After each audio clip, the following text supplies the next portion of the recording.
భారత్ అమ్ములపదిలో మరో అద్భుతం గాంధీవ అస్త్రం. డిఆర్డీఓ డెవలప్ చేసిన air to air missile Astra MK3 పేరును గాంధీవగా మార్చారు. మహాభారతంలోని అర్జునుడి ధనస్సు పేరు గాంధీవం. అస్త్రా MK3 అనేది అస్త్ర క్షిపణి సిరీస్లో మూడోది.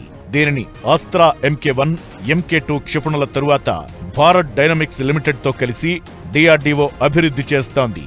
ఇది 300 నుంచి 350 కిలోమీటర్ల పరిధి వరకు నిర్దేశిత లక్ష్యాలను ఛేదించగలదు. మాక్ 4.5 వరకు సూపర్ సోనిక్ వేగాన్ని తట్టుకోగలదు. 20 డిగ్రీల కోణంలో శత్రు యుద్ధ విమానాలను ఛేదించి దాడి చేయగలిగేలా గాంధీవ అస్త్రాన్ని అభివృద్ధి చేశారు.